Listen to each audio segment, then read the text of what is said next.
The views and opinions expressed by guests are their own and do not necessarily reflect the views of Forge Fitness and Nutrition LLC, the podcast hosts, owners, employees, contractors, partners, or affiliates. This presentation may include the use of explicit language. Listener or viewer discretion is advised.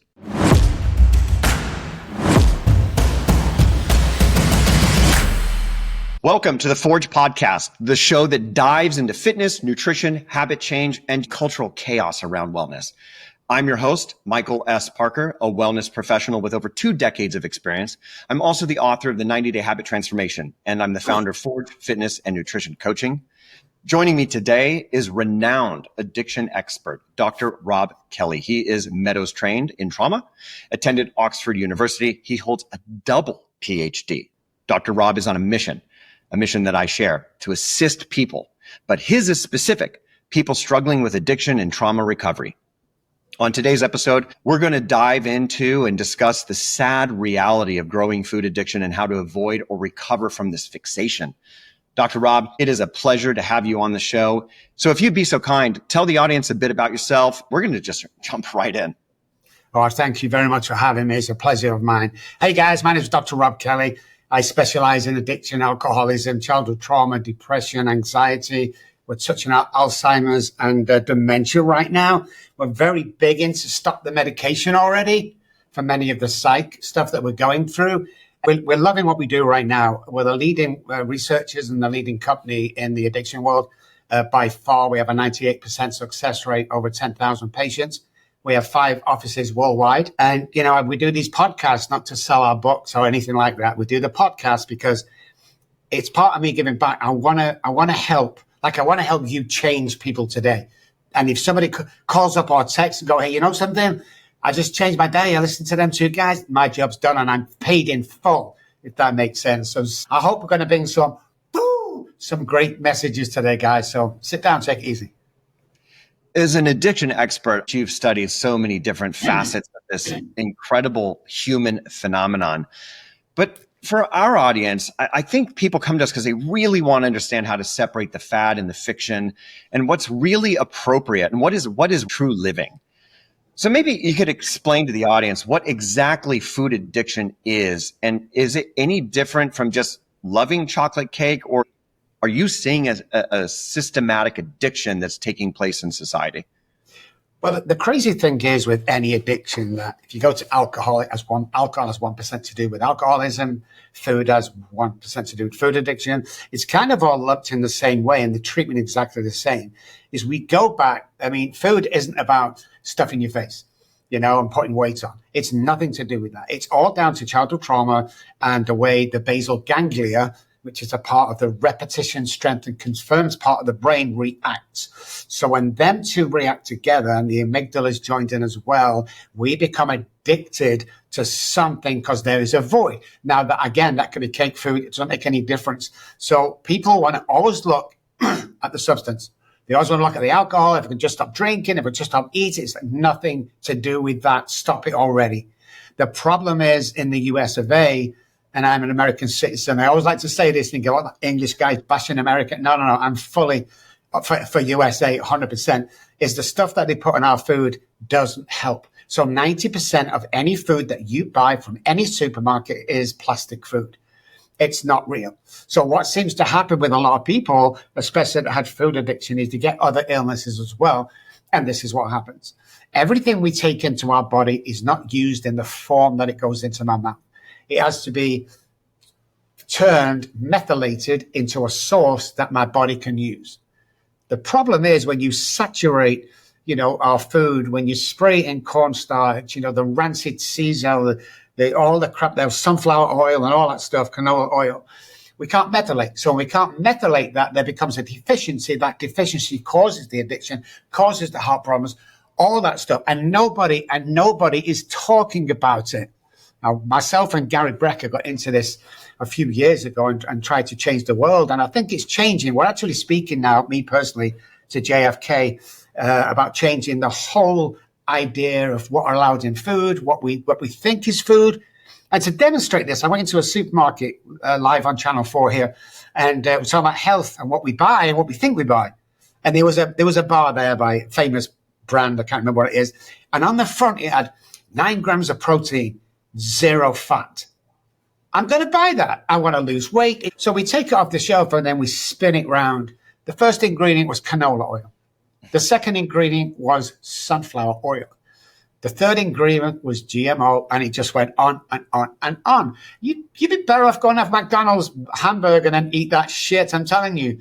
But we don't know, because there's no money in getting a patient well. So if they can't stick you on pharmaceuticals, they can't get sick with our food, they don't want to know us, guys. And that's why the guys that are woke up around us, like you and I, who's going to, this can't continue, man, are standing up and shouting for the mountains. I have trouble wrestling with this notion that people are so oblivious because it's so painfully obvious to us. We see it. It's there.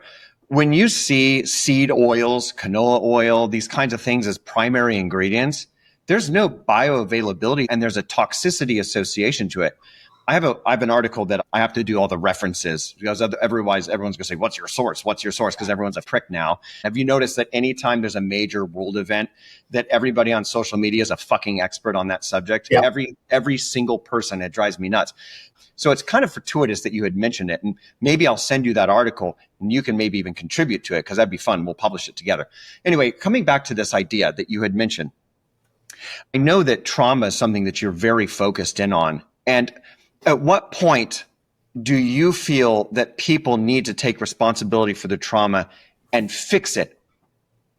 I love it. I know it's going to be a great podcast, guys, because you've asked me two questions that nobody else has asked me in all the hundreds and thousands of podcasts we've done over the years. So alcoholics are different because they have imprinted cells before birth, the fetus that carries on. So alcoholics are born or the addicts are made.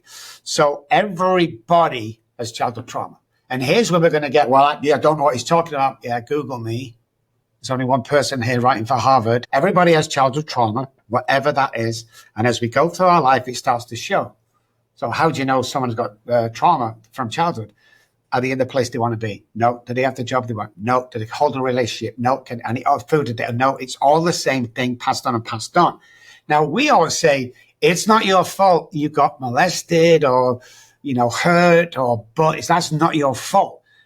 But what is your fault is not treating that. There's 100% success rate that you can have if you stop listening to the noise and find out exactly what you're suffering from. There's the problem. It's like a guy gets depressed. He goes to, hey, wifey, I'm depressed. Go to the doctor. Oh, okay. Goes to the doctor. Halfway through your name and address and all that, I've got depression. He's writing you a script for a depressed med. Okay. First of all, he doesn't ask what my diet is like, what my work environment, what my family is like, and how many times a week I exercise. He doesn't ask that. He just writes this fucking prescription. Now, we look in the medical dictionary in the USA, and depression is lack of serotonin. That's it. Why isn't anybody asking before we go to the doctor why my serotonin is low in the first place? And the reason why I tell you that is to tell you this. It's your deal. As soon as you understand childhood trauma, 16, 17, 18, 20, 30, whatever it is, it's your responsibility. It's not about you. It's about the people around us. That's what life's about. To make sure that you treat that with the right person that knows the neuroscience today to fix all that. We can cure any addiction, because it's not this, it's this. And that sticks. So, parents always come, he's got trauma. Well, he probably has. Stop denying. People, I've got trauma from young, I was bullied. Yeah, so was everybody. So nobody validates him being bullied.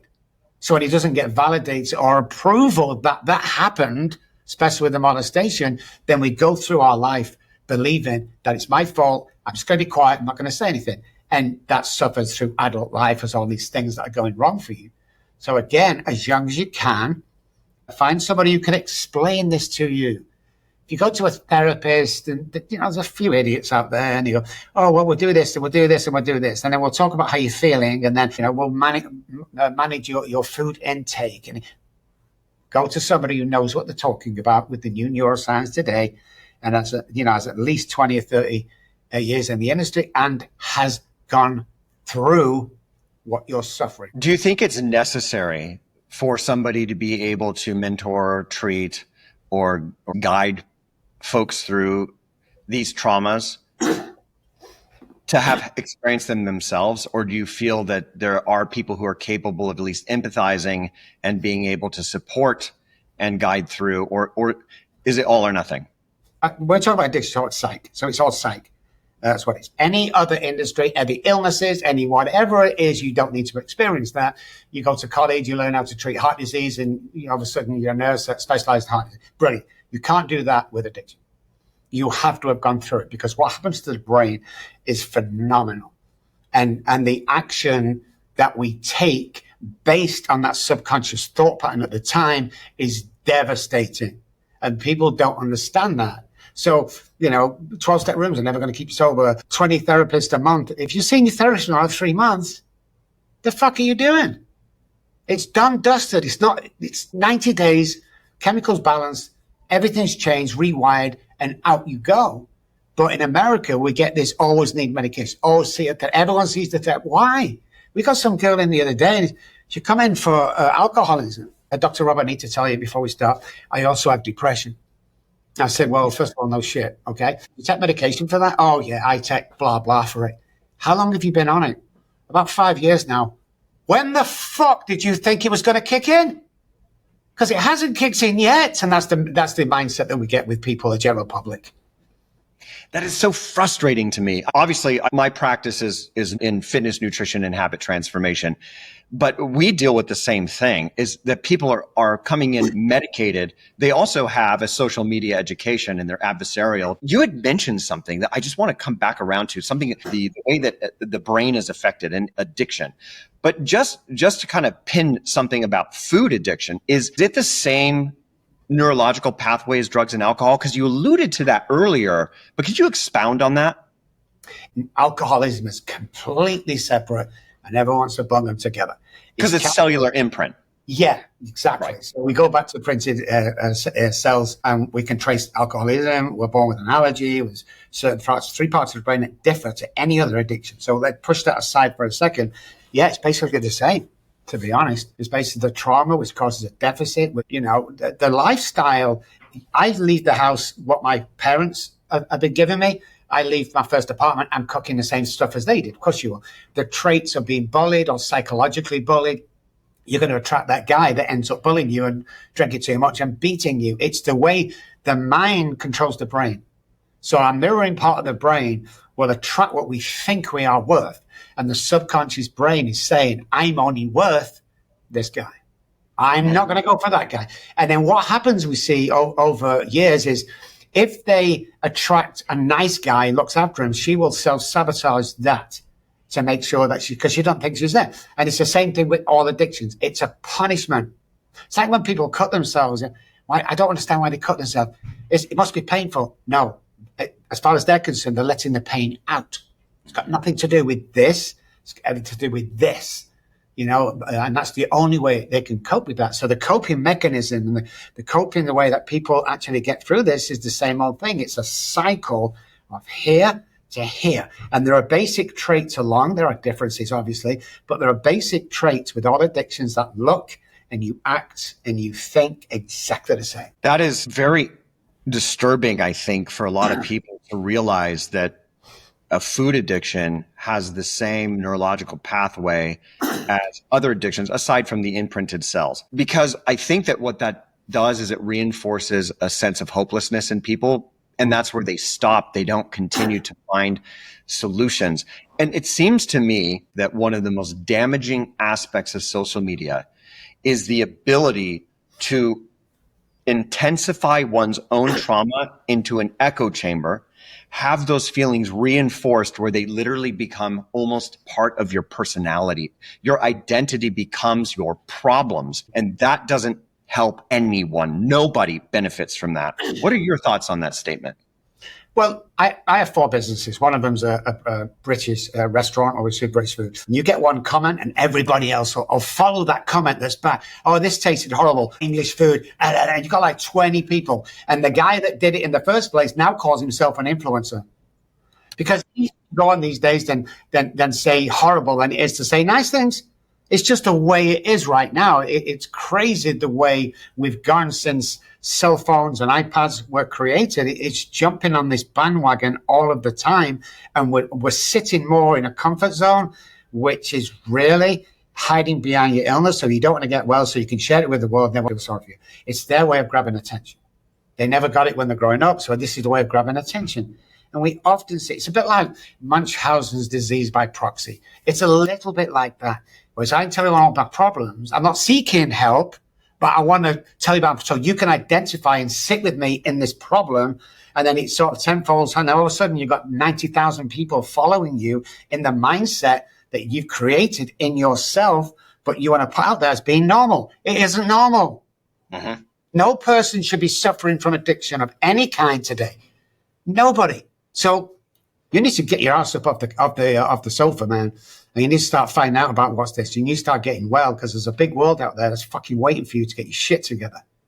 But everybody wants to be the main character, but nobody wants to put in the work to actually earn it.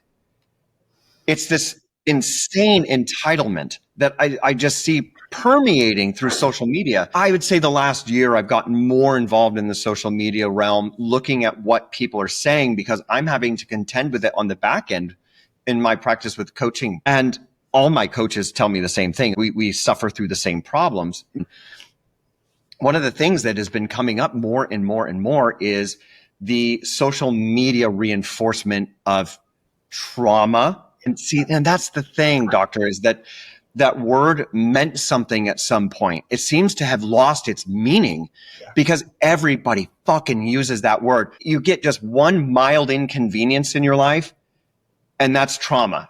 And I disagree. I think that trauma is something that is potentially life altering, but I also have the belief that trauma could be the catalyst for systemic change in your behavior, and you can utilize the energy of that trauma to do good. Yeah. But I think that most people, what they want to do is they want to wallow because they're enabled by, like you said, 1,000 people are saying, yeah, life is shit. Everything you're saying is true. And they just reinforce that. And then you get the likes, you get the attention. So do you think that an addiction that becomes public, do you think that social media helps reinforce that addiction to some degree? 100%. And you're swapping addictions as well. Then you get these guys who are talking shit and just making shit up for the sake of it, want to argue with me over something that I'm a genius in, for better words. But yeah, it's crazy. And it becomes their way of life. And then you don't get a job, you don't socialize, you don't date anymore, because your life becomes, when you switch on the computer, you're going to get all this attention, you feel valid or validated, you feel approved by people sharing your sickness and illness. It's out of control. You know, there's got to be a time somewhere where one of them people go, you know something, there's a better life out there. And that's why we keep doing these podcasts. It's like, if you stumble upon a podcast like this, a quality podcast we're doing now, it's like, it's going to change your mind about how you think. You see, if you're on 40 grand a year and you want to earn 80 grand a year, you've got to hang around the guys that earn 80 grand a year. If you hang around with 9 depressed people, you will become the 10. It's our traits. It's our, like monkey see, monkey do kind of thing. My professor from our behavioral science thing sent me to the zoo for a year watching the chimpanzees, and I hated that guy for that. But when you look at, say, you can tell somebody picking a trait up just from the face. You can see him getting excited about an illness, or like you could put the TV on, there's a new illness that I've never heard of every week with a drug that solves that problem. I'm going to ask somebody something now. Have you ever been to the doctor and he's give you a medication for your ailment that's cured your ailment, so you never have to take that medication again? Yeah, I didn't think so. You and I both know that the pharmaceutical and the new modern medical industry isn't about curing, preventing, or treating disease. It's about stringing them along without mortality so that there's a payday. If we could turn the screen off and just listen to the side effects on these commercials, just turn it off and listen to it. I think it mentions death about 3 times. All side effects. And everyone's going, oh, look at the nice woman on there. And the guys, oh, it's so funny, they're playing basketball. What? That should be illegal in this. And hopefully JFK's we've already mentioned that banning of any pharmaceutical advertisement will be done in the next few months. But yeah, I mean, we always want to be sick. So the world has changed from what I call real men back in the day. the guys that dress properly, the workers, the guys that, build all these amazing buildings, all them guys, they seem to have disappeared. And we've come up with these new guys that are sickly, that are always did prayers, that, my ice cream fell off my cone. I got trauma from that. Stop saying that shit. That's not trauma. You want to go to war in Afghanistan like some of these soldiers, then come back to me and tell them, Trump, great, we'll fix it. But they're not going through trauma, guys. I'm sorry. Coming back off of the trauma train, I mean, we could probably spend an hour on that, but I wanted to maybe move it into this something a little more specific. When we talk about the ultra processed foods in America, right? We'll just talk about the Western world for now. Do you feel like somebody is just addicted to a specific food? Or are the behaviors around eating more of a deeper addiction, and is the food choice just preference? Yeah. So when we eat the food, there's so much shit in it, there's so much sugar in it, disguised in all sorts of forms, that it's kind of everything. Now, we might find something that we like a cream cake that we always eat, great. But they're dragging you in with this processed food that's getting you hooked. There's a tiny, I forget what it's called. There's a tiny little cell on the back of your tongue, and its only job is to get sugar when the brain asks for sugar. Mm. So then anything you eat, like you think it's nice, like you're in a sandwich in one of them boxes you get, if you could strip that down, don't ever go into McDonald's and ask for the ingredients on a mocha shoka or whatever it is. Don't ask. Because there's like 15 spoonfuls of sugar, but it's all nicely, dressed up in certain words that you don't understand. So the addiction as a whole in America now is absolutely insane. You see, you can take the worst for food, and for me, it's McDonald's. You take their fries, okay? Then you go to England, you take their fries, and you put them next to each other. In England, there's 4 ingredients in these fries. In USA, there's 22 ingredients. Mm-hmm. What the fuck are the other ingredients in this one? Nobody's asking. Nobody cares. Fast food, $2.99. I can feed the kids. Nobody bothers. And yet the illnesses, there's more illnesses today. People are dying younger. All these things that we don't look for in the future because it doesn't matter today. It's just fast food. And guys, you've got to be so careful what you put in your mouth. Because neurologically you're being damaged, physically you're being damaged, mentally you're being damaged, your mind doesn't work properly, the brain doesn't program properly, and all these things age us, and all these things lead to depression and eventually death, because people are in this cycle that we can't get out of, because it has become, like you said before, it's become the norm. And guys, fucking isn't the norm. We have a software here we call 9D. And we put it on, it's 9 subliminal messages with music and whatever. Anyway, they go through it and they take the headphones off. And every single one said, oh my God, I feel amazing. And I go, no, you don't. You feel normal. This is the way you're supposed to feel. This is the way we're supposed to be. Every day you get up and you're looking for that, or you can't be happy every day. Says who? Says who? You're saying who, because you're following Uncle Jimmy, who's been depressed all his life. Stop it, guys. Stop following these guys. Look after yourself. Look what's good. Do a bit of training. Drink plenty of, all start the morning with Celtic salt, water, and lemon juice. Oh, that can't be any good. Look about hydration water. Hydration water is the biggest marketing scam that the United States of America has ever come up with. So drink the stuff in the morning. It hydrates from the cell out into the body. It's remarkable. Then drink your normal water. It's funny that you mentioned hydration. One of the very first things I do with clients in a call is I ask them, of course, about their fitness, and then we move into nutrition. In the nutrition, I always ask, how much processed food did you have, or what was the quality of your food sources, and how much water did you drink? Yeah. Because dehydration is a massive issue. Most clients are dehydrated. When somebody tells me, oh, I had 2 glasses of water, well, how many ounces was that? And they're like, I don't know. Yeah. And they show me the glass. I'm like, that's like an 8-ounce glass. You need 120 ounces minimum right now at your height, weight. And of course, everybody cries and complains about fucking everything. Yeah. Oh, I don't think I could drink that much water. I'm like, everything is a fight. Nobody's capable of doing anything that requires any effort, and it drives me absolutely bonkers. But the thing is you talked about homeostatic misery. People are in a state where they just believe that life sucks, and I will not subscribe to that mentality. I refuse. I believe that the pursuit of joy gives you a homeostatic baseline where other emotions are no longer so severe. You're no longer living in a state of your feelings, right? So if you're naturally joyful, and somebody cuts you off in traffic, and normally people like the road rage thing. I don't understand road rage, doctor. I don't get it because I don't believe in that kind of behavior. Like I if I accidentally cut somebody off, I feel bad, but I'm talking about being the receiver. Like somebody cuts me off, I'm like, yeah, ass, why did you do that? But the rage, I don't feel that sensation. Here's my point. I believe that people should look to become as joyful as they can and recognize that life is a blessing and it is finite. You are going to die, and you're going to die really fucking soon. It goes by like that. Man, I'm 46 years old. I literally woke up yesterday and I thought it was 21. Yeah. You see what I mean? 100%, man. Going by. So here's my point. If you are joyful and you create a sphere of influence that cultivates the same people, like you said, if you want to make 100K, don't hang out with people who make less, right? That kind of same context. I have a very small friend circle on purpose. It's by design. I'm very jealous about where I put my time because I want to make sure that my sphere of influence is collaborated with what my intended outcome for my life is.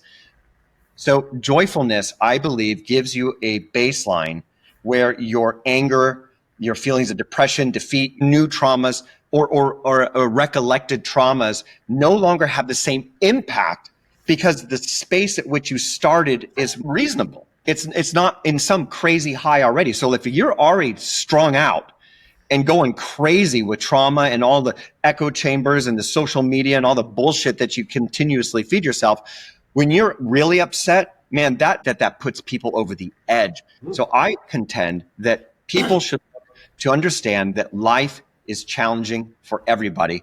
You have a very limited amount of time here on this planet. You have only two choices. You can choose to live in a system of progression, of improvement, constantly looking and being agile and navigating and finding ways to become a better person, or you can just completely give up and never, ever, ever find that homeostatic joy and live a miserable life and make everybody around you just as miserable as you are, because misery loves company. 100%, man. And we hang around them guys all the time. We keep that company. It's called enmeshment and learned behavior by parents, is the road rage things. It's the only way of, you find most people that get angry in a car are people that are little guys or, they've not been heard. So when I say little guys, I mean, like, in the family pecking order, never been heard. Sure. It's an expression of being heard. You saw dad in it. He got mad when somebody come on. So you're going to get mad. And all it does is it raises everything inside the body and you're going to have a freaking heart attack.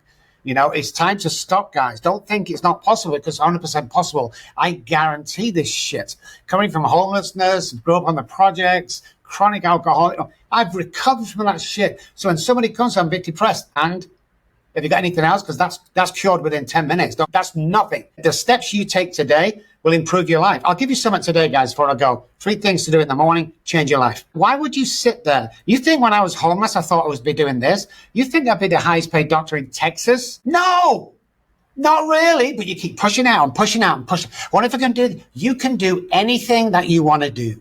So let's forget your political views for a second. I'm not interested in politics. No one's done everything for me. A few years ago, we had a businessman running the country with no political experience whatsoever. Don't dare tell me that you can't achieve your dreams, because it's not true. In actual fact, I want to apologize to you because somebody's put that there. I know as kids back home, we used to kick football. And, Johnny, what do you want to be when you grow up? I want to be an attorney. What about you, Billy? I want to be a footballer. What happened to them dreams? I'll tell you. They were kicked out of us by our family and friends. Don't be stupid, Robert. You can't go to college like your brother. You're too stupid. Do you understand? Yes, Mom. True story. Yes, Mom. And we have to break away from that. What if tomorrow morning, guys, you could wake up, you know something? Fucking start my life from today. This is going to be the day. So years ago, 5-6 years ago, my parents died and we went over and we're going through all stuff. My friend's helping me and he finds this picture of me and him. And we're bodybuilders, man. Our waist is like this. Our arms, I think he had like 18-inch arm. And he said, Rob, come here. Look at that, man. And we brought, look how attractive we were. Look. Oh, my God. And he said, those were the days, Rob. And I said, well, we didn't know that at the time. So what if today's one of those days?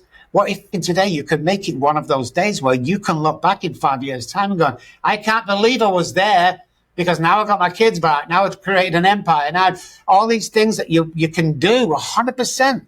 Every single neural pathway in the brain is already there for success, for health, for wealth, and living to be 100.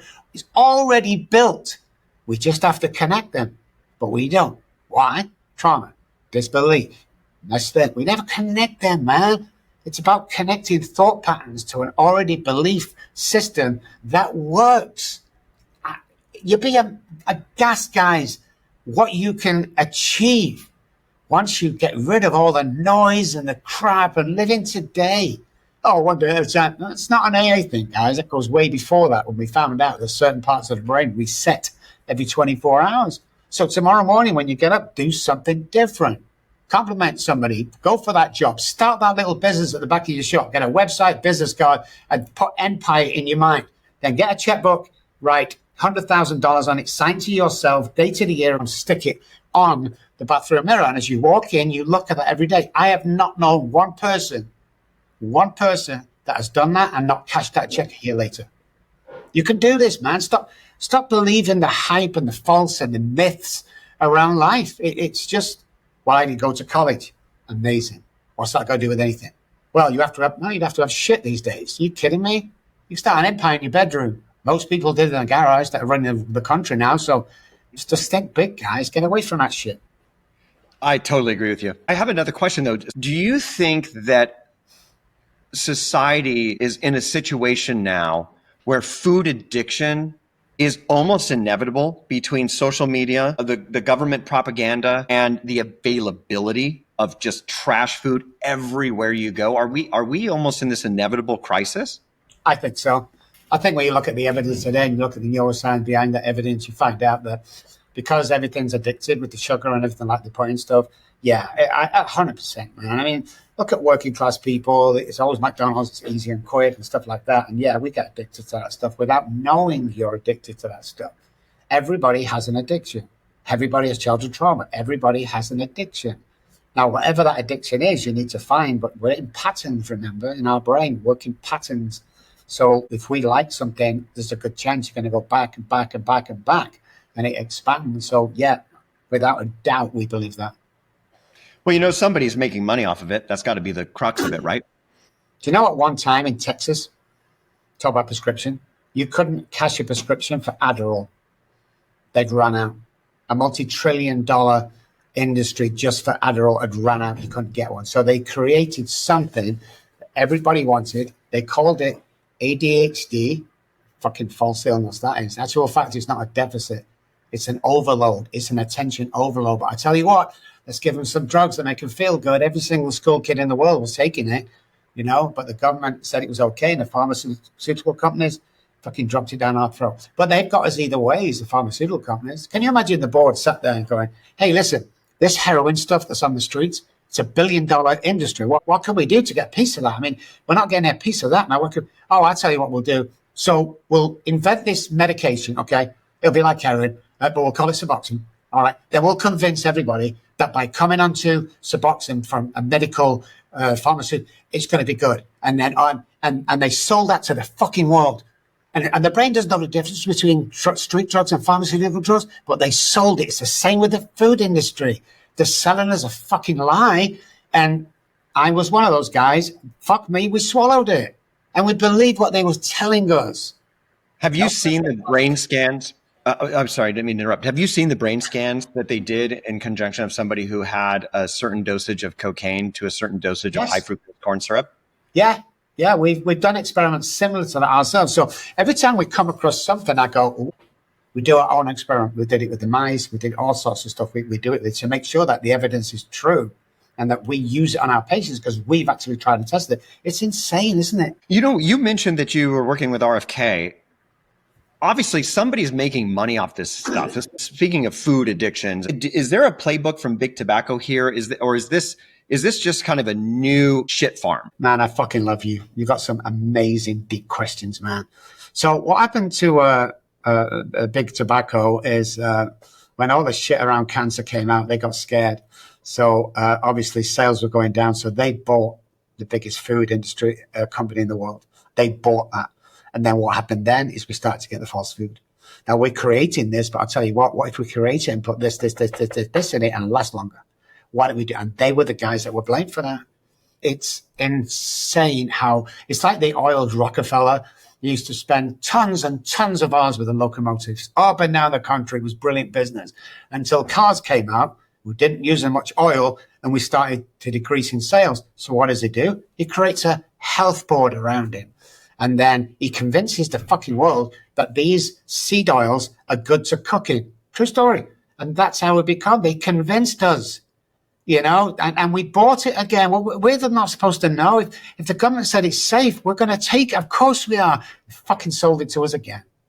And we're dying younger. And we're illnesses that, it's just crazy. And nobody's doing anything about it until now. I hope so, because one of the things that has always inspired me has been to be one of those 75 to 85-year-old dudes that's walking around, chest up, shoulders back, lean, and cognitively aware. Yes. I've seen so much decline. While I do understand that there has been a reduction of life expectancy in Americans over the last 30 years, which is odd because you think that it shouldn't, but you and I both know what that is. We know it's our food source. Yeah.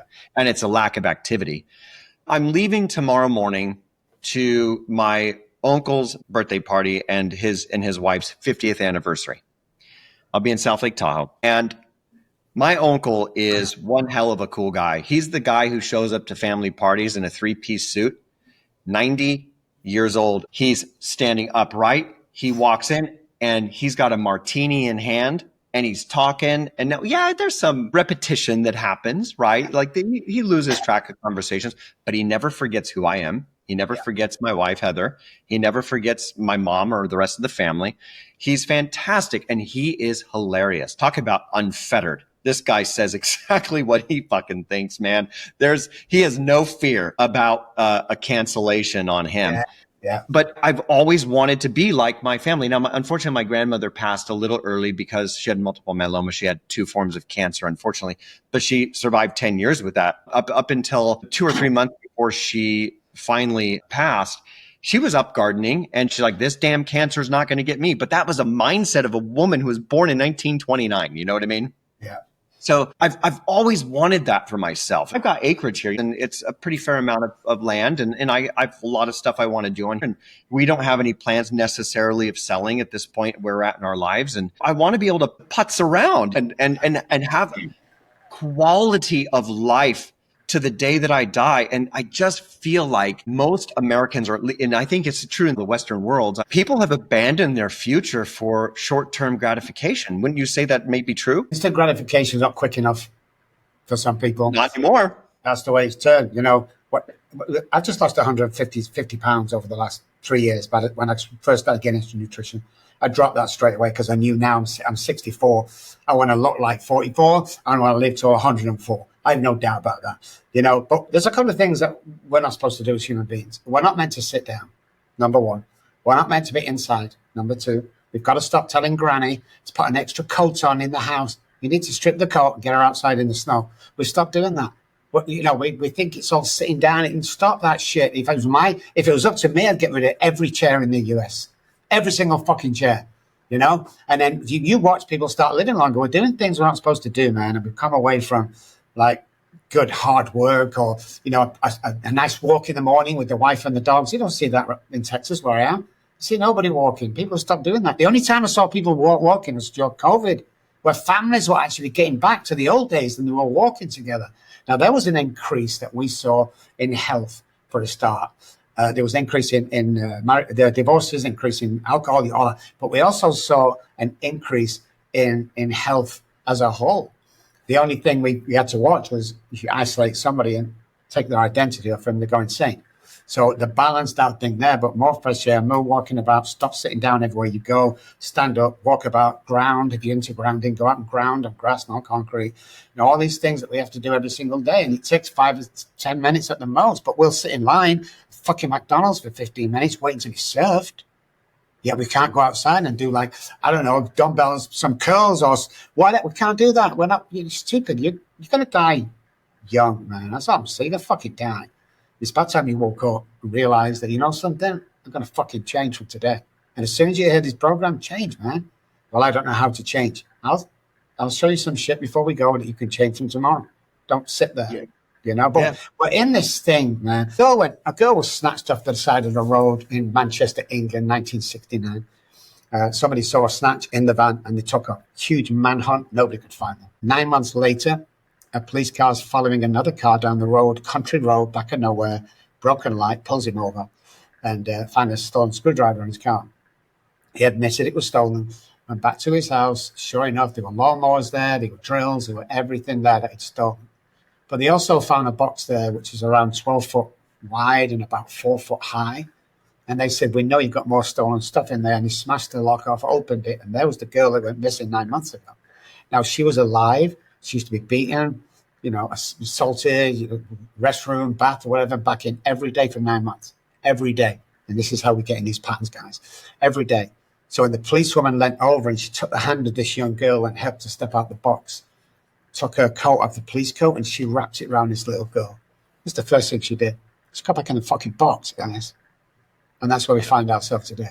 We keep getting back in the box because that comfort zone, even though it hurts us, is familiar. It's a comfort zone, familiar, and we never want to step out because we might fail. But if we succeed, I'm scared of that as well. I'm scared of what people think about me. I'm scared how people stop giving a fuck what people think about you. It's none of their business, none of your business. And you start to grow as a human being. I've heard the story before of that girl in Manchester. And I know you were homeless in Manchester, as a side note. But what is interesting is she wanted back in the box. Yeah.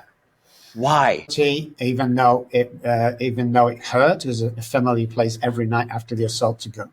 It's like we see this with many, many addictions, prisoners of war, especially Japan. You should go back into that box all of the time, and we don't forget how painful. So then we become blind to the pain and the unhealthiness and the shit we put in our body because the comfort zone saying, well, this is nice over here. I'm good. I can cope with life. We go to McDonald's 4 times. It's cheap. I'm only on a fixed income, everything. And we stick there. The fucking government and everybody else doesn't make it any easier for us until we stand up and go, I think I had enough of this shit. I think it's time to change. And everybody can change, guys. I don't care who you are. Unless you have permanent brain damage, you can change 100%, recovered from anything that you're going through, and you can make a difference in this world. And once you start doing that, when neural pathways are changed, your mind is energy. You can't see it, touch it. It sits over the brain, inside the brain, mind over matter. But when this piece of energy inside us connects with another energy, whatever that is, your fucking DNA changes. That's our own research. So everything's available. You stop following the sheep, get up and, move forward. Well, I get this all the time, it's okay for him saying that. Everybody's jealous about what I have. Nobody's jealous how I fucking got here. That's what it's all about. Everybody just wants the end result. They wait at the finish line, don't they? Yeah. Yeah. I know you use a very extreme example of what I would call a toxic trauma response to comfort.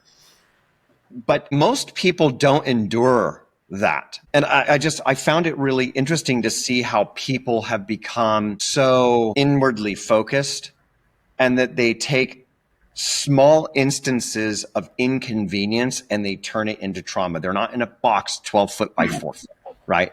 But they pretend that they are. How do we help people get out of that mindset? I have no tolerance for it. When people who have nothing to complain about find things to complain about, it's really difficult for me. Maybe I'm getting tired. Next year, October of next year will be 25 years. Wow. 25 years I've been doing this. I can't believe that I'm that old, by the way. And I just would like to hear what your thoughts are on the oscillation from the extreme 12 foot by 4 foot box of just absolute trauma into the American who was, I don't know, the Starbucks line was 5 minutes too long today. And so now they're traumatized and they have to post on TikTok about that trauma. I think it's so easy now to share bad news, and it is good news. That's for a start. Secondly, it's all learned behavior, and the subconscious brain running that. So they have whatever has seen that somewhere else, and we've copied that behavior. It's like if you hang around with somebody that has a stupid word like "shut up." After a couple of weeks, months, you'll be saying "shut up," even though you hate, the actual sentence. You still do it yourself. So it's the same thing. It's childhood trauma and enmeshment, learned behavior from parents or caregivers, all people around us. So we want, so once you get a bunch of people doing that, you're going to follow. Well, how do we know that as a company? Well, we did a research in our office. We invited 10 people into the office in the waiting room. We offered, as far as all of them were concerned, free treatment to one of our patients. The other 9 people were actors who we brought in, paid them to sit down, pretend they were patients, and when we called their names, come in. Apart from one thing, every 45 seconds, we pressed a buzzer. We watched them on camera. Their idea was they stood up for 5 seconds when we pressed the buzzer. This is what happened. This is how we get influenced to all this shit. Normal patient comes in, sit down. There's 9 people there that are messing around. All the 9 actors stood up. She's on her phone. She glances and she goes back to her phone. Everyone sits down. Everyone stood up. Now the phone gets put in her lap and she's looking around. The third buzzer, she stood up with everybody else, which we thought was interesting, but we wanted to push it. So we called every actor in one by one until she was only patient sat in the waiting room. She stood up. That's how the minds can be programmed, either from the good or the bad. So you have to look at your circle. I have 2 people in my circle, 3 people, sorry, in my circle. That's it. Anybody else? No, I'm sorry. You can't fit in my circle. But we do. We stay in relationships way too long. We stay in jobs way too long. It's like, why do you do it? Comfort zone. That's our little box that they keep getting back into. So it's so easy to, the ones this way, been taken to hospital, don't ask why. What the fuck are you posting that for? Why are you saying I'm there, but don't ask why? I don't get it. Well, don't fucking post. But the world is full of that, That's all it's, across Facebook. It's like, is everything okay? Oh, it's fucking hell. Man, come on, get a grip, man. But we follow them people around. I think social media is 20 millionth time worse with the social media. It's insane. It's insane. Yeah. I've never understood this. And this has been one of my biggest bitches about social media for years is like you just said, it's usually hospital or like a relationship thing. They'll post something ambiguous. Like, I just had the worst day of my life. Yes. This is the most traumatizing thing I've ever experienced. I can't believe that this happened. I'm reeling, or some fucking stupid phrase. And they don't tell you what it is. And the moment that people start asking, they're like, excuse me, privacy, please. It's shut up, bitch. Shut the fuck up, Meghan Markle. It's just so obnoxious. It's bait for likes and attention. It's just for affirmation. You know what it is? It's 2 things. I think that there is a narcissism, but I will concede one point. I do believe people are suffering. Yes. I think people are hurting. I think they're lonely, lonelier than they've ever been, which is weird. Marriage rates are absolutely horrific. The divorce rates are insane. Dating is a disaster. Yeah. People are absolutely hurting. And I think that they are looking for some kind of affirmation. Now, the way they're going about it is retarded, and they shouldn't do it that way. But I mean, you and I could probably spend hours just talking about this one topic, but I want to bring it back around, if you would, back into the addiction world, and with a little bit more emphasis on food, because I think that people will probably really be interested to hear some of your responses to it. I got a couple questions that are percolating here, like basically signs and symptoms of self-deception, right? Because that's what social media reinforces. When you lie to yourself, you can find people who will validate your lie for you. Yes. And there's nothing more powerful than that, right? Yes. How do you know that you're addicted? Oh, that's great, man. It's great. If a repetitive action is happening, that's messing your life up in any kind of way, anything at all. Like, it's great going to the gym. It's great going to the gym every day. But if you're going on a big vacation with the wife and 2 kids, and the first thing you do when you land in Spain is look for the nearest gym, there's a problem. So anything that takes you away from the family as a whole, we take it back years ago. So from food to everything else, it takes us away from our family. That's an addiction. Whatever that is, then you have addiction. So repetitive behavior, most of it is harmful. So repetitive behavior and behavior that excludes family from you. Yeah. So with any addiction, we don't want anybody to know. So we kind of isolate a little bit. With addiction, with other stuff, we isolate a lot until we die. But yeah, we don't want to be seen. Like, we've done tests as well with this, taking girls out. We did it. We've got like 4 or 5 single guys, and they took these girls out, and we monitored them. We paid for the meal after and explained what we were doing. But every single one of them girls who was literally like, I don't know, 90 pounds, whatever it is, they looked stunning. One of them was a female bodybuilder and a fitness instructor. They looked amazing. But they asked to eat, they asked for a salad. Every single one of them had a salad. Now, further in the relationship, maybe second or third, that changes. But if they have any kind of addiction, they don't want you to know that. So I'll just have to, I used to be overweight. Overweight people do the same. You go, I just have a salad. And they're not eating salad all the time. But, I don't mean that in a bad way. I was exactly the same. I was 350 pounds, man. Come on. Shit, how did that happen? But that's what. How did that happen? It's interesting. You had gone somewhere that I didn't expect, but I'm glad that you did, which was when you said you land in Spain for vacation and the first thing that you're doing is looking for a gym. You went the exact opposite direction that I think people thought you would, because you just pointed out that exercise and overemphasis of food management is equally damaging and addictive as the opposite. Yes. That's absolutely true. Is it good or bad? You've got to decide. But if it's something like good, or you think it's good, but you keep doing repeatedly, despite anyone else around you, you're putting this thing first, with me it was alcohol, then you have a freaking addiction, man. You got to do something about it. We were speaking to, this is perfect. So me and my daughter, who was estranged for 30 years, anyway, come back in my life. She's now my lead counselor. We're working with a patient and his daughter. So she sees her, I see him, and every week we have a family meeting. So this is what was said. So they're saying nobody takes attention, Dad doesn't hear me, and she's saying the same. And I said, 2 nights, movie nights, okay? You choose a film, Dad shows a movie, okay? Yeah, good. So she said, what about Saturday, Dad? And he says, I can't, I'm seeing my girlfriend that night. And I stopped him right there. I said, do you know what your daughter's just heard? That the girlfriend is more important than her. Well, I didn't mean it that. But that's what he's saying. It's not what you say, it's how they receive it. So with more childhood trauma, my sister has had eating, overweight problems all of our life. And do you know what I traced it to? When she was a baby, when she was about 3 or 4, and I was like 6 or 7. I remember my dad always used to play with us, and he got her on her back, and he used to, sort of tickle her stomach, and he called her a fat mess. Go on, you fat mess. Go on, you. Because it was joking, it was funny. Everyone's laughing. She's laughing. Go on, you fat mess. That stayed with her throughout, and she's had, with nobody else has, apart from me when I came here, no one's had eating or dieting problems before, but that stuck. And that was a self-sabotaging thought pattern. One month she's like 120 pounds, the next month she's 200 pounds. It's just crazy. But that stuff sticks. Unless it's treated, it will always stick, because the basal ganglia is the repetitive part of the brain. And if you stick a trauma in, that you don't think is a trauma, but it's that it will always self-sabotage around that trauma. So if it's like a clock face, 12 o'clock, alcohol's easy, or food. You go on a bender, 10 after you come home, 20 after the wife lets you back in the house, 1:30, everything's going good, 22, you get that job off, and at 10 to the hour, you fuck everything up. It's the same with food, it's the same with sex, it's the same with everything. We attract what we think we are worth.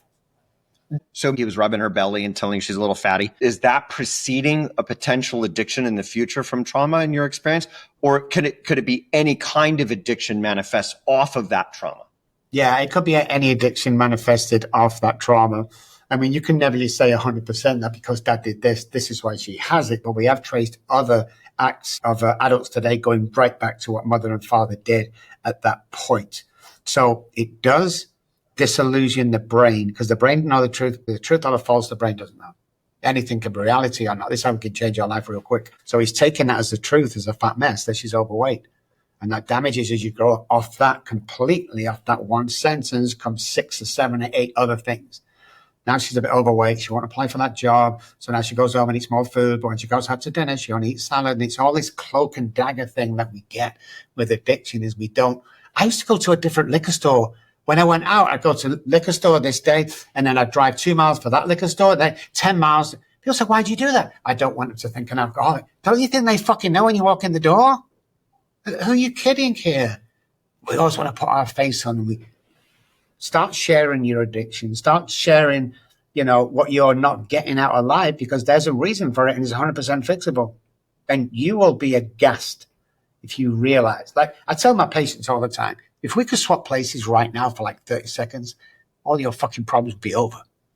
Because the definition of insanity is me not being able to see my own truth. So that my own truth becomes my past trauma, if that makes sense. These deep emotions that people are feeling and the way that they're responding to them, are these the catalyst to addiction for most people, or are there people who get addicted without having trauma?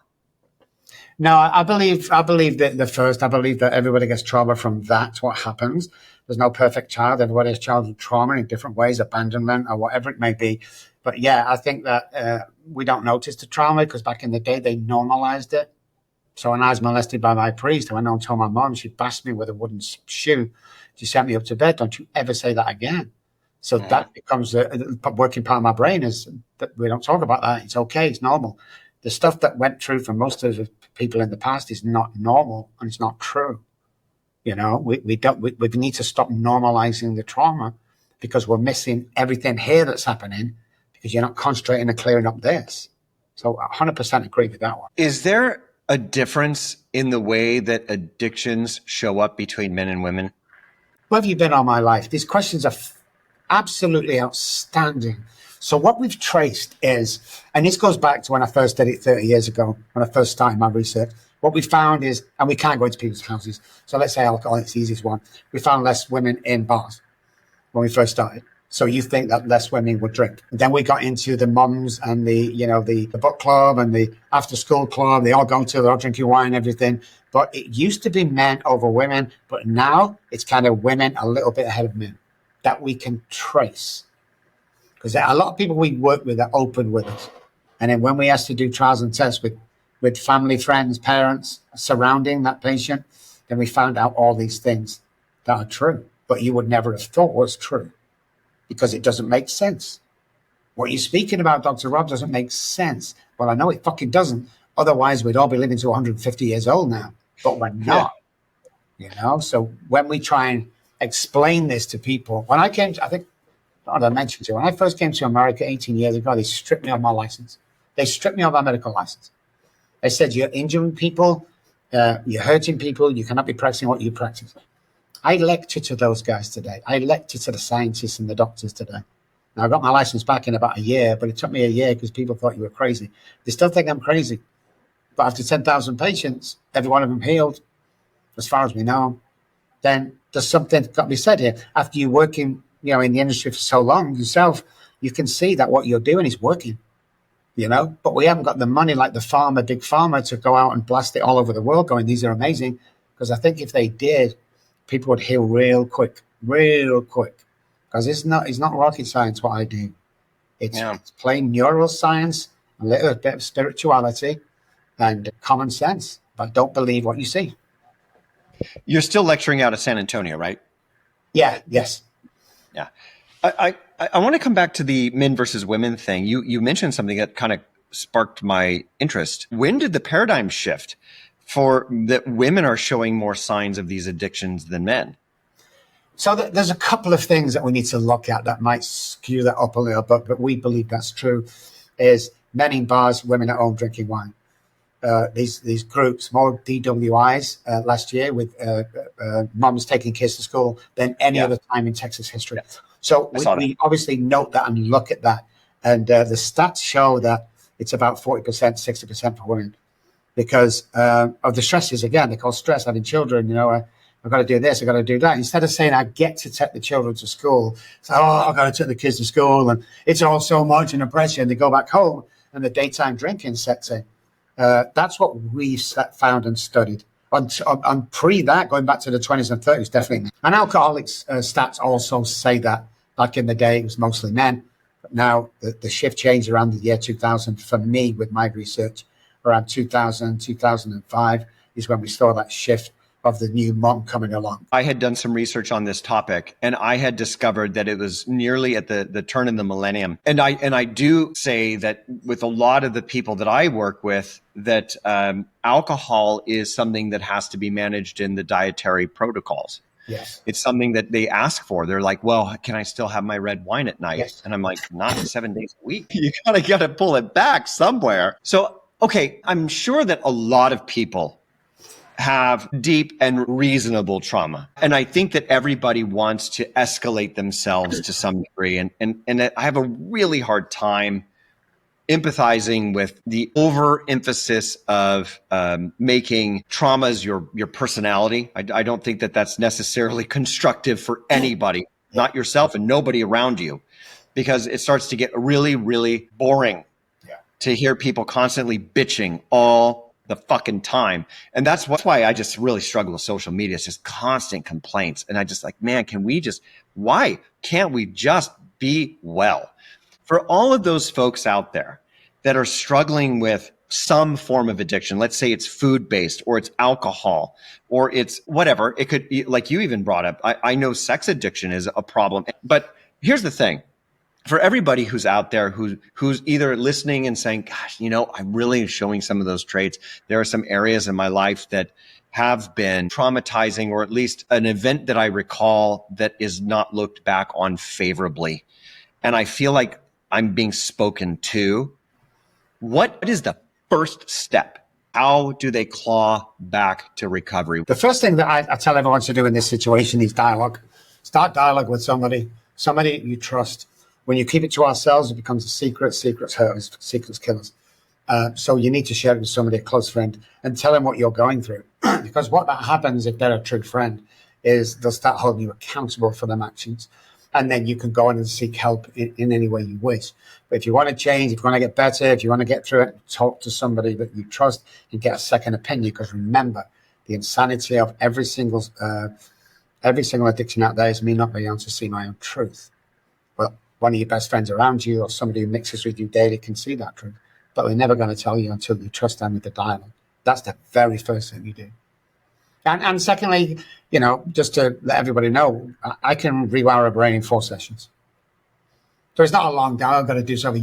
No. I'm going to change pathways before we leave. I'm going to give you 3 things to do that'll change your pathways tomorrow and ignite you ready to go out the door, ready for anything that happens on the Saturday. I guarantee you that. I don't think people really appreciate how hard they make their own lives. I'm going to come and live with you.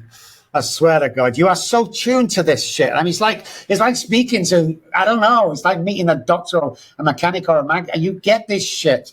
And you ask the questions that nobody else is asking. It fucking blows my mind, man. That's what I do, is I listen to people's problems all day long. Now, I'm not sitting there and enabling clients. What they get from me is solutions. Yes. Or at least I'll try and work it out with them. If it's within my scope, I'm like, okay, we're going to solve this problem today. We're going to do this right now. And like what you said, in 3 sessions or X amount of sessions, it doesn't take hours, doesn't take years. It just takes a couple of things. And I tell people all the time, stop making this so fucking hard on yourself. Yes. Why do you insist on being in a state of suffering? You don't have to be. You can literally stop right now. And they're like, I don't want to. Yeah. It's like toddler temper tantrums that I deal with all day long. But when it comes to coaching and altering mindset, that's simple, man. It's not that fucking hard. And people just want to live in misery. When we're talking about addiction, Dr. Robb, I got to ask you this. All fitness and nutrition people want to know this. If you have struggled with some form of eating disorder, so we'll call it an addiction, okay? Yeah. And they are having a cheat meal or they're going to have a moderate trigger food session. Is that going to potentially be a detractor long term? Or is abstinence the only way to curb a relapse? Well, with alcohol, abstinence only. I mean, non-alcoholic beer, bullshit. It's not the alcohol. It's the behavior around it. It's kind of the same thing with a cheat meal. Why are you cheating? Because I miss. Why do you miss? Why haven't you got a diet that you are full and happy with? Why do you keep going back to the junk food? What is a cheat day? You're messing your health up. You're messing your mind up. The brain is fucked up by all the shit and chemicals that we're eating. Why would you want that? I've not seen an instinct where addiction has taken over from a cheat day, I must admit. But you do it enough times every week, and over the months and years, the brain's going to think, there we go, this is more comfortable than and then that over there, the eating clean, it comes, fuck, I got to go to the gym. No, you get to go to the gym. I got to you get to take the kids to school. You must be eating clean. If you want to live a long life, you need a couple of things. You need water, you need oxygen, you need to eat clean. That's it. Yeah. Wow, that was easy. It's not fucking rocket science, guys, but we don't want to do it. It's simple. It's just not easy. And then people feign ignorance. But I wanted to mention something. You had said when I'd asked about what's the first step, and you had mentioned the role of community and support. And I think that that's really important for people to understand, that it is reasonable and advised that if you are struggling with something that has gotten out of your control, to hire a professional. It's reasonable. See, people are fine doing this when they have a legal problem. They'll get on a phone with a lawyer. They don't even think twice. If they have a tax problem, they got a CPA lined up. Yeah. But the moment that they have a problem that they think that they should or could solve on their own, like gaining a little extra body fat or drinking a little too much on the weekends, it turns into something on the weekdays. They're like, I got this. And they don't see the value in the professional. Yeah. And I just want to remind people that you have resources, and it is not an expense that should be disallowed in your life. They're out Starbucks, $5 a day. And that is enough to cover kinds of support structures in a professional environment that would help change your fucking life. Yeah. But my question to you is, why do people choose spending $5 a day on Starbucks versus spending, $5 a day, or let's just say it's $150 to $300 a month on actually saving their own lives? Why do people not make that choice? Well, a lot of it comes down to instant gratification. We live in a world of instant gratification. You get a coffee now, you won't wait for coffee, you won't wait in line for anything. I'll join a gym, it's going to take months, so that wears off after a bit because there's no instant gratification. It's like, that's what people do. They pull back and they go, it's just not working, I can't be bothered. And instead of getting up every morning and setting a routine out, we ask our patients to do 5 things every morning. Write down 5 things. I don't care if you do 100 things that day. The 5 things will start the pattern in your brain. So lunch, dinner, walk, whatever it is, put the 5 things down. And every single day do that. And slowly but surely you create a new pattern, like in a day or 2, that's all. And you'll be able to see the old pattern. And the more, it's like 2 roads, 2 freeways that split. We are born with the childhood trauma to go down the negative way all the time. So we're always doing it. When we find something new, we start this, 9 out of 10 times, you're going to still do that. Okay, that's my cheat day or whatever. What if we could program this pathway to be the knee-jerk reaction every time, so that this freeway gets bricks and moss on it and you can't travel down it? Well, that's exactly what we do. But it's the repetition things. We don't think we are worthy of being like that. So I met Arnold Schwarzenegger when he came over to England many years ago after Pumping Iron just came out, and I got to sit with him. We picked him up from the airport and sat with him as a bodybuilder then. And this emphasizes my mindset that I'm always talking about, and broken English. And I said to him, Arnold, this is so amazing and stuff, but what are you going to do after the bodybuilding and stuff? And he looked me in the eye and he says, I'm going to do 3 things. And we said, okay, really excited. What's the first one? I'm going to be the highest paid movie star in the world. Well, we fell off the chair. So you kind of speak English. No. Second, I'm going to be governor of a state, preferably California. That's impossible, Arnold. You come from nothing. What's the third? I'm going to marry into the Kennedy family. Check, and fucking check. So once you start programming that change inside your head and believing that it's going to happen, and then believe is the big one, it's already happened, then the brain adapts to that. When people come here, we don't help people build businesses. We help people build fucking empires. So when we bring them in here and we're getting the mind used to it, and I take them to the Porsche dealerships and we ride in that 200 grand Porsche. Then we go to the $2 million houses and we walk around there and pretend we own it. What happens to the brain is priming that brain for when it happens. Because here's what human beings do. We get to that level, we can afford that house, then we self-sabotage it. Or we get in it, oh my God, I shouldn't really be here. What happens when we do this technique is when you do get there, because you fucking well, the brain goes, I remember this place. This is a comfortable place. And you don't back off. It's part of reassuring the brain that anything's possible. It's the same thing with the gyms.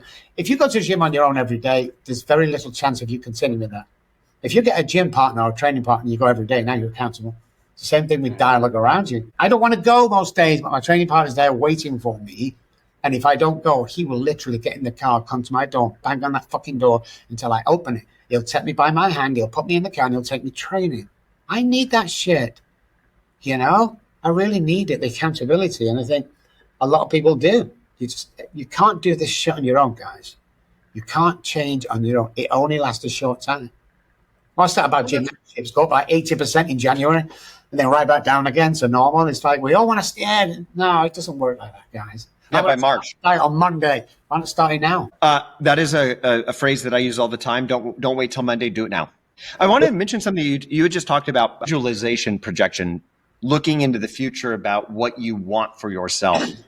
And one of the biggest issues that I see people doing is they use buzzwords like, I'm manifesting. You're not doing shit. You're daydreaming. That's the difference. Yes. People don't understand the difference between daydreaming and actually building a series of activities that could lead to that outcome. You said this perfectly. You go into a multi-million-dollar home or you ride in a $200,000 Porsche. Your brain starts thinking, how can I get here? It's really interesting to me how people misuse terms and they don't put the teeth of what the term means into their life. They just fucking use the term. So I want to segue on that. Mental health. It's a huge buzzword right now. In fact, I'm going to tell you my opinion. It's an obnoxious buzzword. But despite its hyperutilization, I do know that there is a mental well-being aspect to life. And I know that addiction has some role in that as well. So what kind of a toll does addiction play on mental health? But after that, what role does recovery play on mental health? And can you explain the value association between the depths of despair and the high of the recovery and the sustainability of it? So when we look at the percentage of what the actual thing is over the illness, we call it mental wealth because we know you can recover and become amazing. It's 1%. Everything's 1% around that we're doing and we think we're addicted to. And it's not true. It's really not true.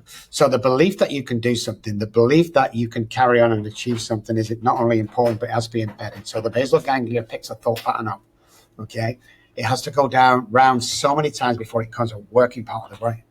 And people don't do this enough, so it won't become a working part of the brain. So at 1%, when you start on your journey, once we start to build on that, you'll get over that midway of 52, 53, 54%, and it becomes a reality. But the words around that, the buzzwords, I don't get it. I just don't get it. Well, let me tell you about my mental health day. I'm having a mental health day. Says fucking who? You go to calling work. I don't know what that means. What does that mean? I'll tell you what it means. It means you're fucking lazy. That's what it means. Once you get on this side of the brain and not that side of the brain, the self-sabotage, everything is amazing every single day. Every single day you're going to get up and you're going to go out and give it your best. We don't have bad days. I don't have bad days. I have better days than others, but I don't have bad days. So by moving through the subconscious into the conscious on a daily basis, because 3 parts reset every 24 hours, we start to build that percentage higher and higher if we do it. The basal ganglia, again, it's like driving a car. It's hard to begin and then we do it. It's easy. And it's the same thing with any kind of progress, any kind of addiction that you're pulling away from, any kind of self-worth. I get people all the time calling me up. So I'm really excited, man. I'm going to start a practice. I go, oh, awesome, man. How much should I charge an hour? I don't know. How much do you charge an hour? So you don't know your fucking worth, but you're putting your outside there on an hourly rate with somebody? I don't know. If you don't know your worth, why are you doing this? Because it's going to fail. Just like I love what you said, time is precious. People freak out when I tell them that hourly rate. They freak out when I tell them the monthly rates are going. They freak the fuck out. But it's a reality. It's 100%. You know what's going on.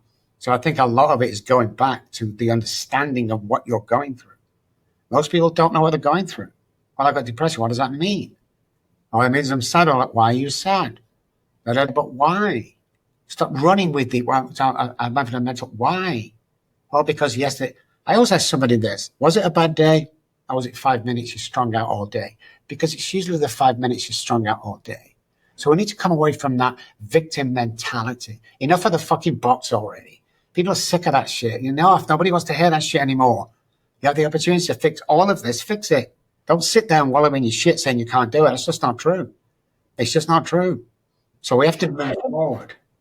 Well, that's the thing, too, is this victim mentality is absolutely rooted so deeply in Western civilization. And I look around and I'm like, we have air conditioning, we have hot showers, We have instant gratification for anything you can imagine.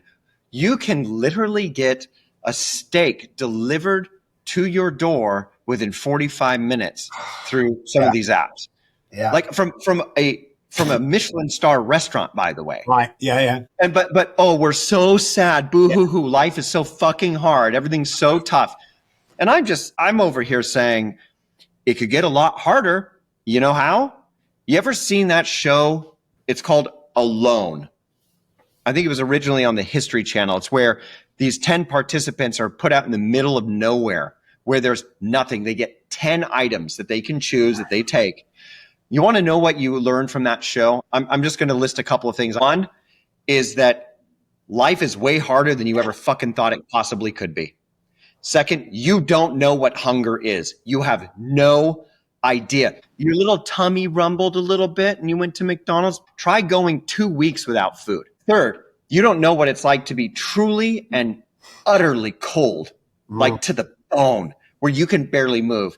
You don't know what it's like to have all of a sudden all these social or moral facades that the society places up. Like, okay, say for example, sorry, vegans, I'm gonna pick on you. You go out in the middle of nowhere with nothing but 10 items, and you're a vegan. You're not going to be vegan for long. No. I goddamn guarantee you, you're going to be eating squirrels raw. Yeah. People have no idea what it's like. See, here's the thing, Dr. Robb, I believe that in the Western world, that we have convoluted mild discomfort with trauma.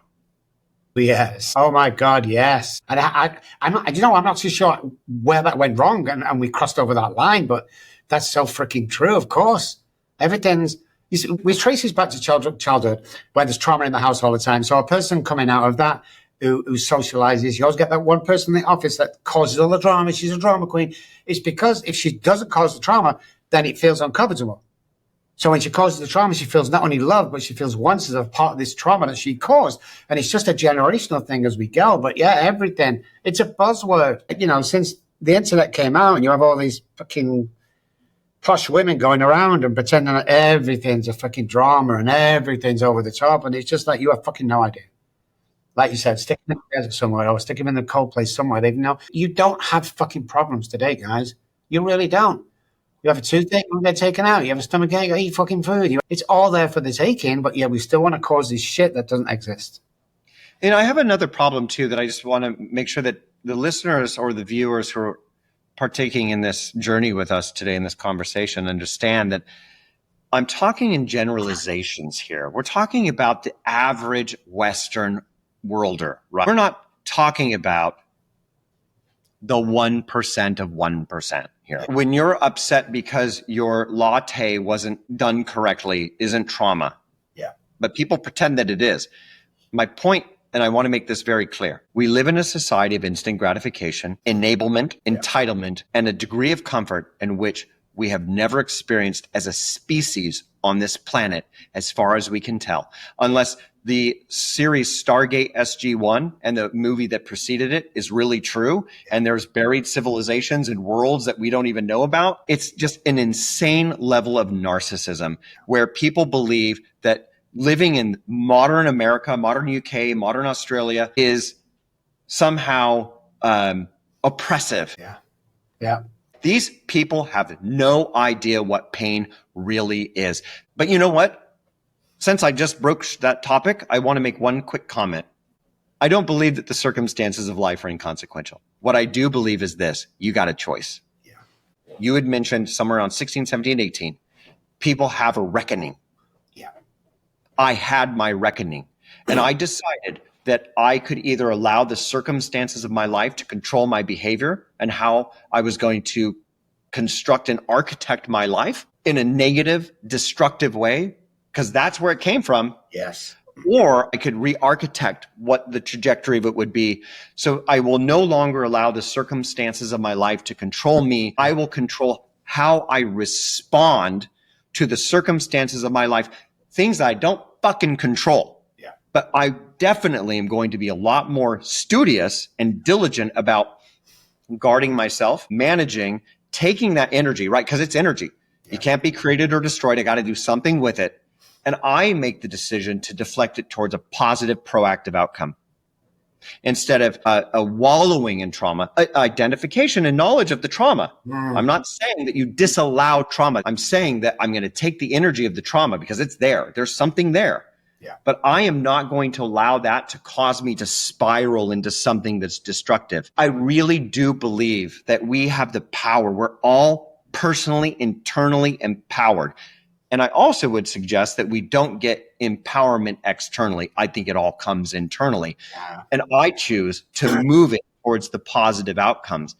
And people don't want to do it. You want to know why? My guess is, and you may have a clinical response to this, but I'll give you my anecdotal, because it's not sexy. It's not glamorous. It doesn't get likes and attention. It doesn't get clout in the modern world. The worst part about it is it requires effort. Yes. The high road. Anything that's hard, people are just like, oh, it's so hard.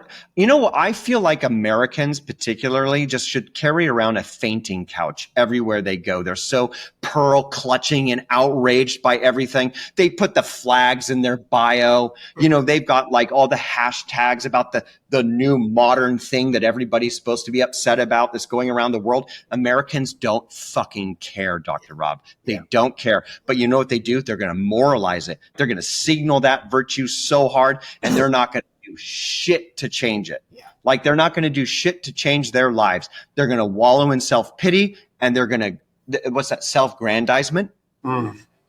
Americans are just like, I'm the best. I'm so amazing, but I'm also morbidly obese. Yes. I love that, man. I don't know what, you might know what movie it's from, but somebody, it was lecturing somewhere and somebody says America's the greatest country in the world. And he said, and he mentioned all these things about why we're not, like the 25th in education. Great piece, because it's so true. Everyone, my past does not define me. It actually becomes a great asset for me. So I don't look at it. What's it like with your kids taking over your homelessness, your dad? What was that like? You know what I answered today? It was like a semester at Harvard University. That's what it was. Because I had to go through this to teach this. And I was always meant to go through this to teach this. But most people don't want to help the other human being. 25% of our work is pro bono. Boom. No veteran who ever comes here ever pays. In fact, we give them money to come here. We give $150,000 back, me and my wife, into people that want to better their lives every year, cash into the community. But nobody wants to do that. You know, they always want to wallow in that shit because it's easier. Like you said, they don't want to do the work around it. It's just define what your past is, put it in a box and get rid of it if you need to. But you can use that, not as tragedy, but help somebody that's going through that. And everything around you guys is already here. Quantum physics backs me up here. Everything you want in life is already here. It's around you. You just can't fucking see it because of all this shit that's blocking you out. Did you ever see the latest moan? You know, this is terrible. And this is trauma. All that shit. You're not getting nothing. You're going to live in that world for the rest of your life. And you know what? All your friends are going to die. You've got no one to fucking speak to. And then you go, well, I've got 5,000 friends. No, dear, you're fucking plugged into the wall. There's a huge difference in that. Yeah. Followers are not friends, folks. No. They're not. Yeah. You know, I think this has been a very constructive conversation because what it does, it's illuminated the reality of trauma, the real trauma, not manufactured trauma, and how it can definitely lead to addictions. It can lead to self-destructive behavior. But here's the thing. And I think that you and I both want to make sure that everybody knows that there's hope. You can fix it. You can change your life. It's a joke when people say, I can't change my life. It's a joke because you can. It's 100%, unless you've got brain damage. And even if you're in a wheelchair, you change your life. Of course you can. You know, everything around us, put your perspective on it.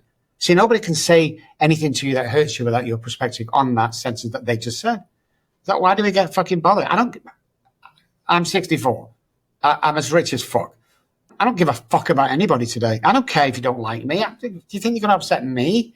And it's such a great, empowering place to be for my soul. I don't care, because we do when somebody said something, it's, I don't give a shit. So that's why I come on these podcasts and I go speaking and, oh, God, here's Dr. Robb, be careful what he says. I don't give a shit. And I tell that to my patients. Listen, I don't give a shit whether you come on board or not. I really don't care.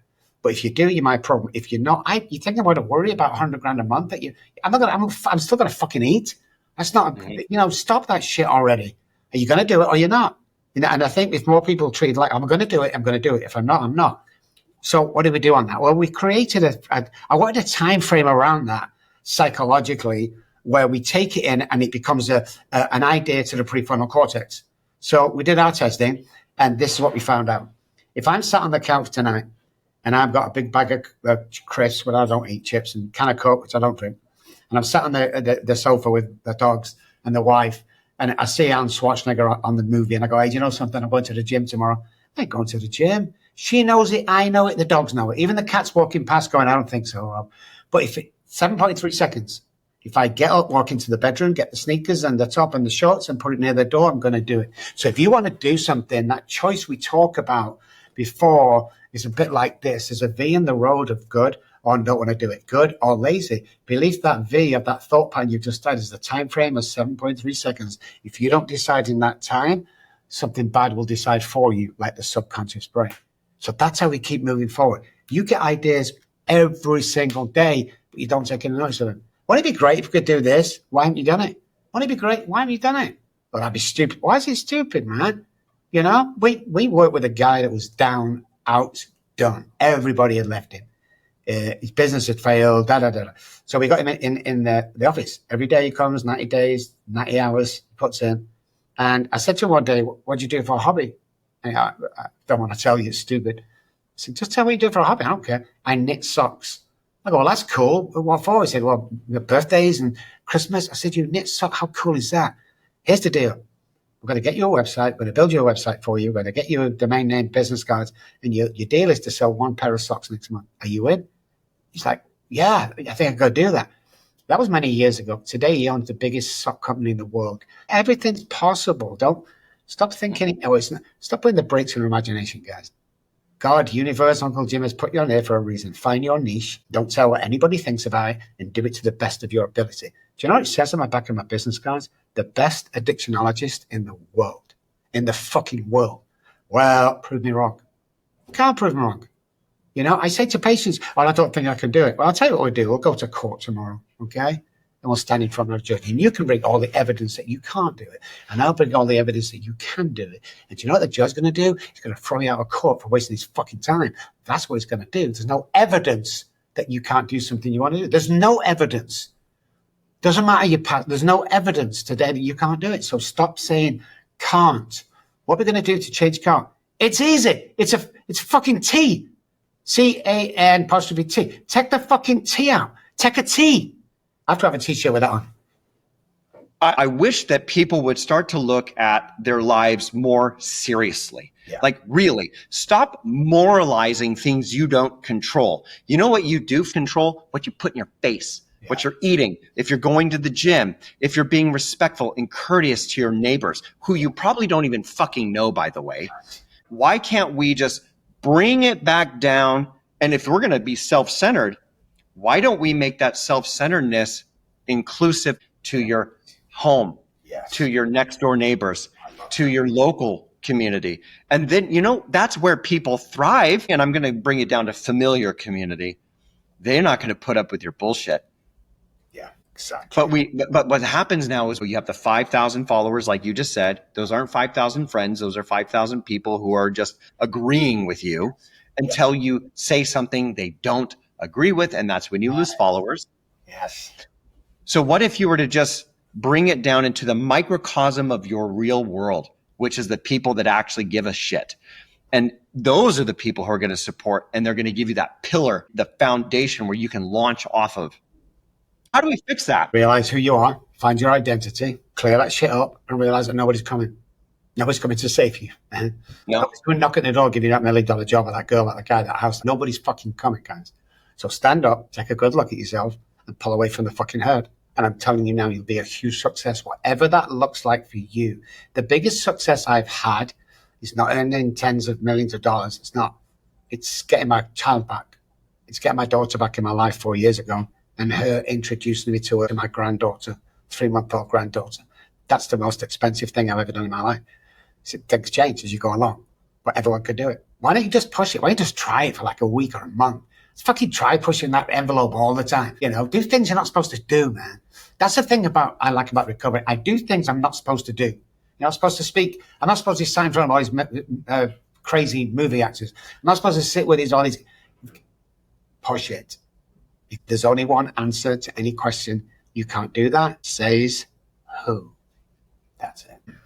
I believe in the modern world that the only limiting factor in one's life is themselves. Yes. Love it. Love it. Dr. Robb, this has been a fantastic conversation. Before we go, I would love for you to tell the audience about your socials, how to contact you, any website resources, anything you want to share. Let's do that. So if you're listening and not watching, I spell my name with 2 B's.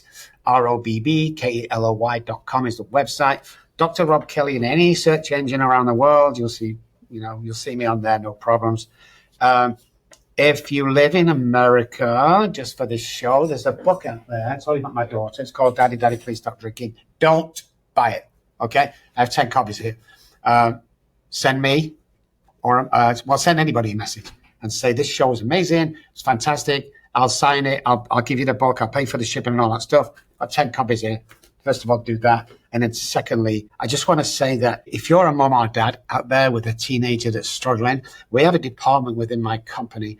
You'll find it on the website that they will talk to you day and night, and it'll never cost you a dime. So worried parents are an asset. Somebody said the other day, what do you do for a living, Rob? And the answer was, we put families back together again. So if you're in that state of worrying like crazy about your children, call us, man. We'll walk you through that shit. We'll never fucking charge you or sell you shit. I'm telling you now. Boom, baby. Let's do this. On that note, Dr. Robb, it has been an absolute pleasure. Folks, we'll see you on the next episode.